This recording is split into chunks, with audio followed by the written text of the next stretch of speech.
Hello students, welcome back to the class of teacher Meenal Parera.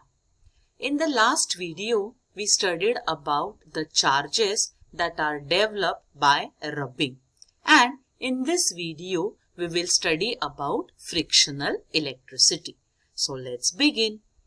We have already studied that charges are developed due to rubbing. Now, here we see one object, that is glass rod, that is been rubbed by this cloth. Now, let's see what is the result of this.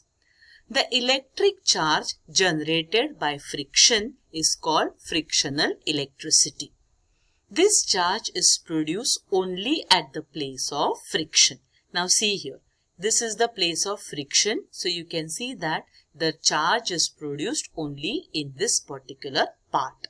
Hence, it is also called as static electricity. So far we were listening or we were hearing the name of the lesson as static electricity, static electricity. So what is this static electricity? It is nothing but the frictional electricity that is generated by friction.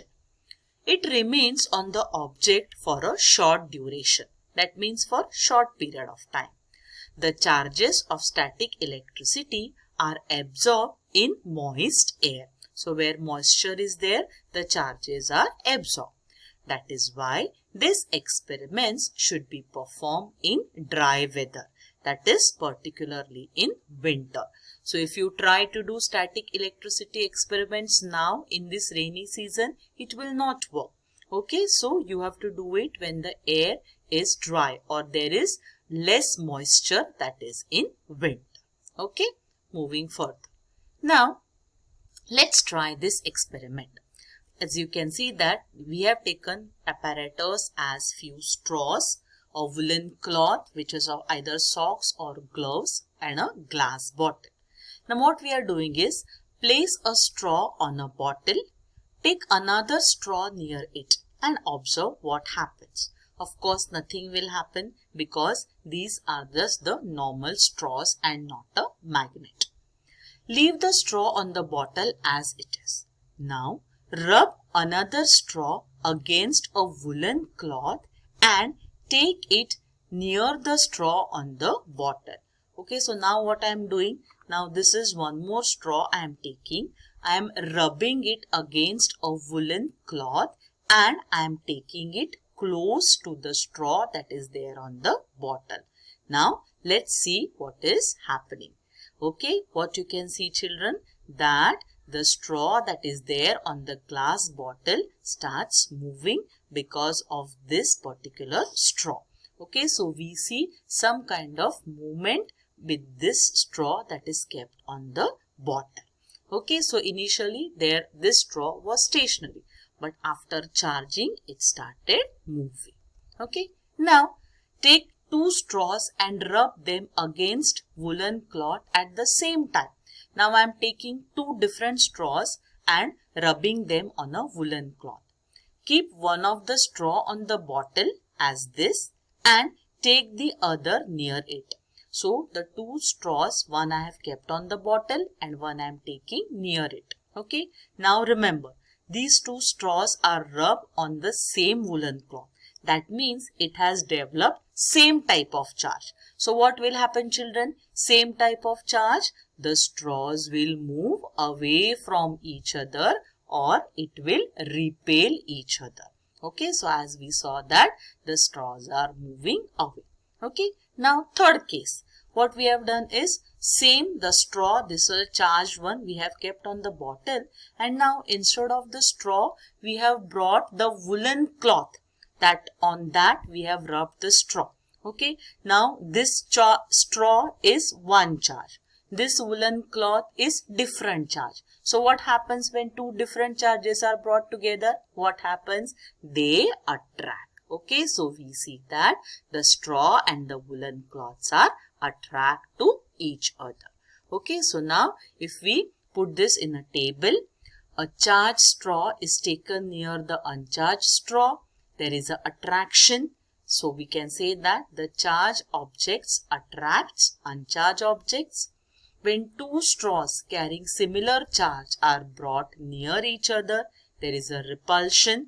We know that repulsion between like electric charges, and a charged straw and an opposite charged cloth, when brought close to each other, there is a attraction.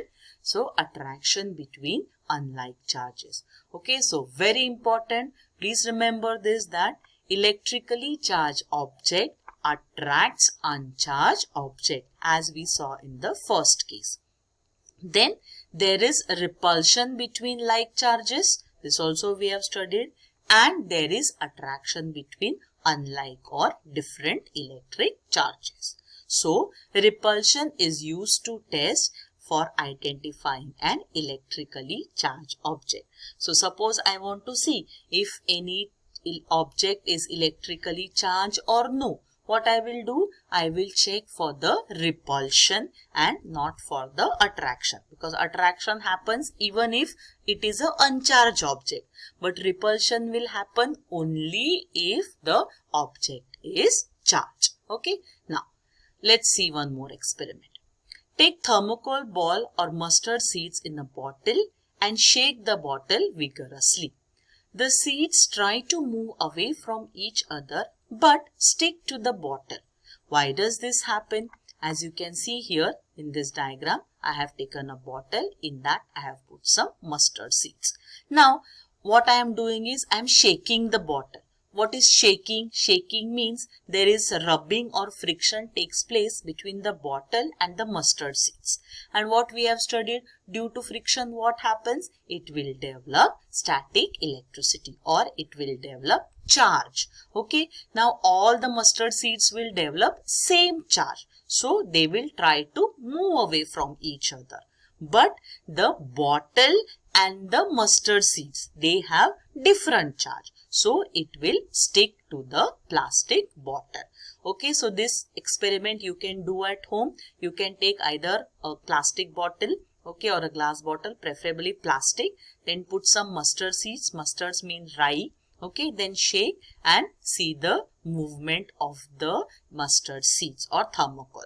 This is also called as magical bottle or dancing bottle. Okay, now next let's see how the generation of electric charge takes place. Generate means to develop. Okay, now this is first done to charge an object by contact. Contact means by touching. Okay, when two charges are brought in contact, there is how the generation takes place. Let's see this experiment. Rub a plastic comb against paper. Touch this comb with another uncharged comb. Okay, so I have previously taken one comb. I have rubbed that comb with paper, and that comb I have touched with this. Take the other comb near the piece of paper. What you can see here, you will observe that these papers are sticking to the comb, or the charged comb pick up the small piece of paper. Okay, so when a plastic comb is rubbed with paper, it acquires a charge due to static electricity, and it attracts the pieces of paper which is uncharged. Okay, so this plastic comb, which is a charged object, and pieces of paper which are uncharged object. Okay, and what we have studied, there is a attraction. So these pieces are sticking to the comb. Okay, hope it is clear. Now the second way is to charge an object by induction. Induction means taking close. Okay, now see this. Rub a comb or balloon on your hair as shown in the picture. Take the comb near a thin trickle of water from a tap. As you can see that this comb I have rubbed on the head, okay, or no, sorry, not on the head, on my hair, and I am taking it to the tap water. Now see, can you see the difference, children? When the comb is away, this trickle of water is straight. But when I am bringing the comb near, see, it is getting attracted to this. Okay, so now let's see why this is happening. Again, the same principle here. This comb, okay, when I am rubbing it on my hair, it gets charged. Now, this comb I am bringing near this water, or near this, what you can say is near the trickle of the water. Now what happens is, as I am bringing this here, the negative particles which are nearest to the comb are pushed away and that parts becomes positive charge. And where that negative charge is going? That negative charge is going to water. So water becomes negatively charged, comb becomes positively charged, and as there is attraction between unlike charges, they are attracting each other. And as you move the comb or as you take the comb away, again what is happening is there is no charge, so the trickle of water becomes straight. Okay, so because of charge, there is, we can see this kind of attraction. Okay, so remember, the number of positive and negative charges are equal an uncharged or neutral object. So the electric charge generated by induction stays only as long as the charged object is near to it. See, when it is near to it, it is charged, otherwise it is, or it shows repulsion or attraction, otherwise it is as it is normal. Okay, same way, if you take a worn out tube light and you rub it with a polythene bag, okay, again rubbing will give rise to static electricity and we can see a small electric charge that is developed due to static electricity. Now let's see one more experiment. Now this is an uncharged aluminium ball, okay, and this is a negatively charged balloon, okay, uncharged aluminium ball, negatively charged balloon. So what happens between uncharged and charged object? There is a attraction. Let's see. So when I'm taking the balloon near, okay, you can see that the aluminium ball is getting attracted to the balloon due to induction. Okay, now this balloon is in contact with this particular aluminium ball for some time. So what happened? The charge from this balloon will go here. Okay, now this balloon, negative charge, this aluminium foil is also going to get negative charge from the balloon. So both will become similar charge. And what happens to the similar charge object? Similar charge object repel each other. Okay, so next what we can see is these two objects are moving away from each other. Okay, so first when this was not charged, it is attracted. Okay, because of charge and uncharged object. Then due to induction, some electric charge or negative charge is transferred to this aluminium ball. Okay, and because of the same charge, what we can see that now these two objects repel each other.